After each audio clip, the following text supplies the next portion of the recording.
In this video you'll see how I converted an Epiphone Professional to a Riviera or a Gibson ES-335.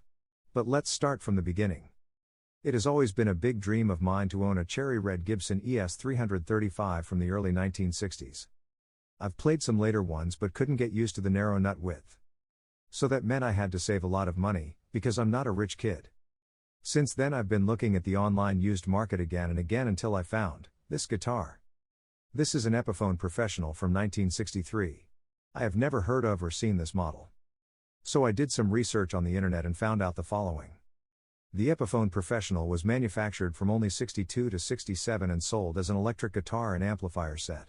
The amp had built-in reverb and tremolo effects. All controls for the amplifier are on the guitar and remote the amp via a special multi-pin cable. The guitar can also be used with any amp using its regular jack output. There is one volume and one tone knob. But there are also 5 tone switches, which gives the player a lot of tone variations similar to a Gibson ES-335 baritone guitar. In my case, the amplifier was not included in this offer. Since I know and really like the sound of the Gibson Mini humbucker, the guitar was incredibly interesting for me. In 1957 Gibson purchased Epiphone. From then on all Epiphone models till 1970 were made at the Gibson Kalamazoo factory. By the same employees, with the same wood, and the parts, from like the Gibson guitars. The Epiphone Professional was intended to be a modern version of the Gibson ES-335 and was the top model of the Epiphone semi-hollow body line. I thought about buying it for quite some time till I made a good deal with the seller. After a few days it finally arrived. When I played it the first time, I immediately noticed the typical vintage sound which only those old guitars deliver. Unplugged, it has an extremely loud acoustic sound with a fast attack, just like all the old early 60s ES-335 guitars I've played so far. I also really like the mini humbucker in the neck position. It sounds a lot fresher than the normal sized humbucker. Now I know why Robin Ford swears by his Epiphone Riviera. After a while of plying the guitar I knew that it will be an absolute keeper. What I didn't like was the pickguard. It bothered me enormously while playing, and I also didn't like the look of it, at all. So I took off the pickguard and was amazed at how the guitar sounded acoustically. Here is a short example taken with a mobile phone.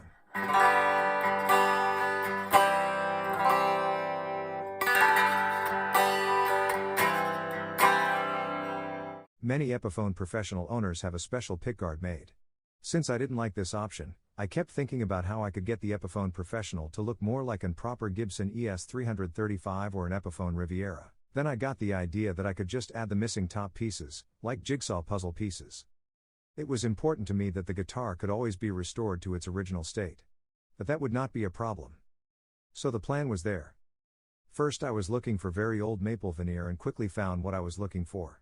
I bought the wood from a nice elderly gentleman who assured me that this would have been in his workshop for at least 40 years. I was also looking for a second Gibson Mini humbucker from the same period. Here, too, I quickly found what I was looking for. A nice, very good guitarist had a pair of Gibson Pat. No sticker mini humbuckers, which he took from his Les Paul, which he had bought new back in the late 60s, in order to install 2 normal size humbuckers. It couldn't have gone any better. Since I really wanted a stop tailpiece instead of the Epiphone Frequencator tailpiece, I bought a Gibson lightweight aluminum ABR1 bridge and tailpiece set. So, let the work begin.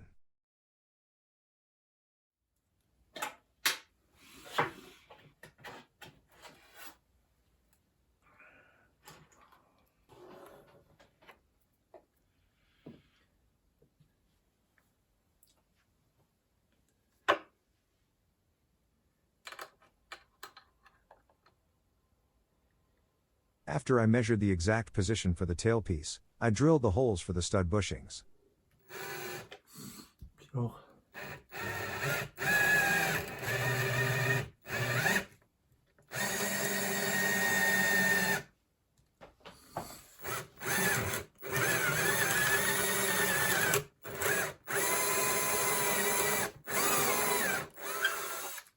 Spröde.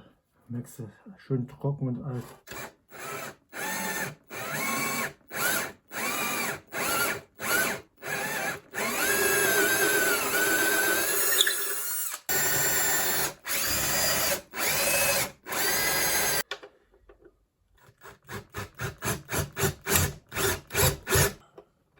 Here I am drilling through the wood of the center block for the guitar's new grounding.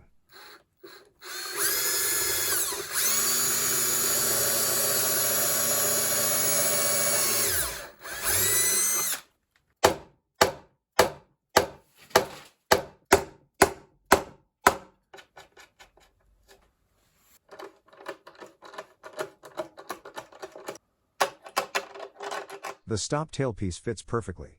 Excellent. Next, the area for the potentiometer holes was covered with tape. Then the positions are marked. Finally, I drilled the 4 holes for the pots.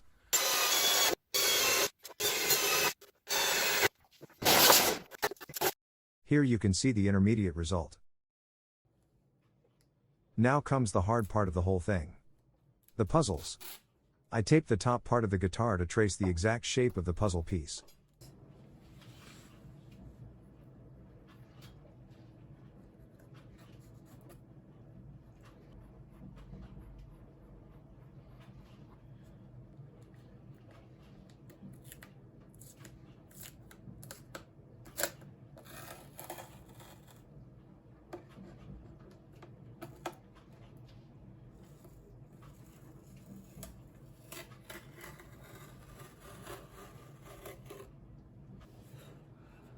Then I stick the tape onto the maple veneer and cut out the piece with a knife.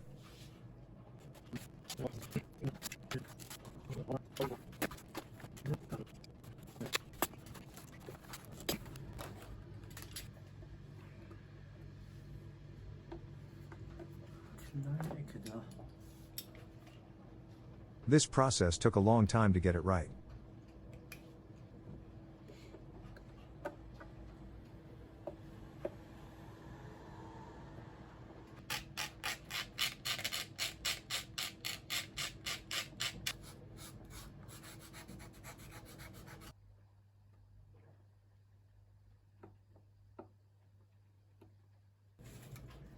In total, I made 5 of these puzzle pieces. Next, I built the substructure for the veneers. For this I used pieces of maple wood, pieces of veneer and featherlight, ancient mahogany. These were glued to the underside of the blanket with super glue. The glue is bomb-proof.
Der Menschheit, der hätte auch zu ihrem Untergang führen können. Den Zerfall eines vergangenen großrussischen Reiches rückgängig machen.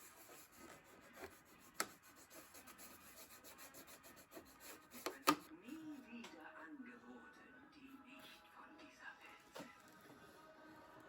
Starte jetzt deine Suche auf ideal.de und in der kostenlosen Ideal-App. Liebe Feldspitze, Zutaten auch vermehrt Marsch, Flug, Körper eingesetzt. Welche Aufgabe haben die? Ja, das ist diese Strategie, dass man jetzt auf der einen Seite flott werden können und die man eigentlich sehr gezielt primär einsetzt, um Kommandozentralen oder Kommunikationseinrichtungen Gebieten für ihn eine Herzensangelegenheit. Look at this girl. For everyone who thinks that I shouldn't change such an old guitar, I have to say that I thought about it for a long time and the desire for an ES-335 was so great that I just had to do the conversion. If you later bring the guitar back to its original state, only the holes for the pots and the stoptail piece can be seen. And I could live with that. Here you can see a few detailed pictures after the first veneer floor was assembled.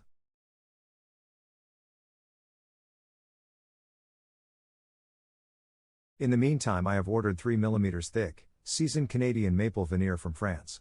This veneer has the same grain as the veneer of the old Epiphone guitar. I copied the puzzle piece and then transferred it to the wood with a pricking needle.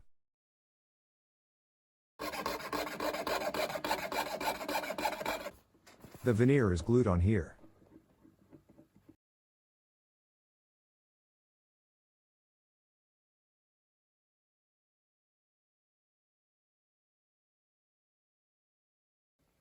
Millimeter. And here the same with the other puzzle piece.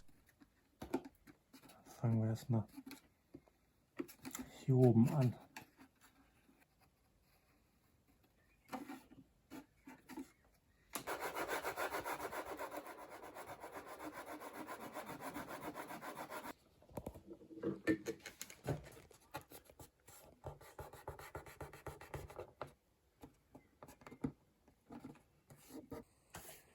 Perfect. Here I draw the F-hole roughly. The fine work comes with sawing and arrowing.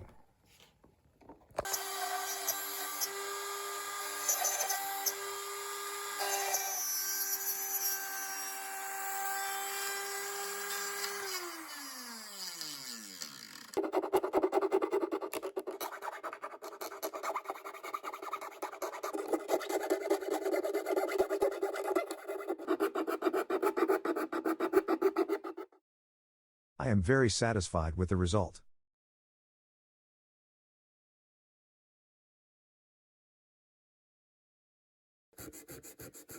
Then the transitions are straightened and the top curve is reworked.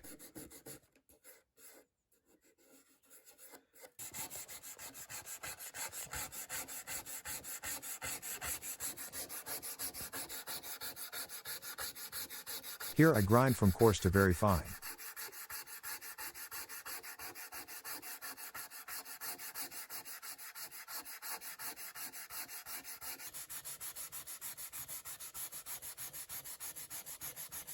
That was the first part. Don't miss the second part where I stain the veneer and paint it with nitro clear coat.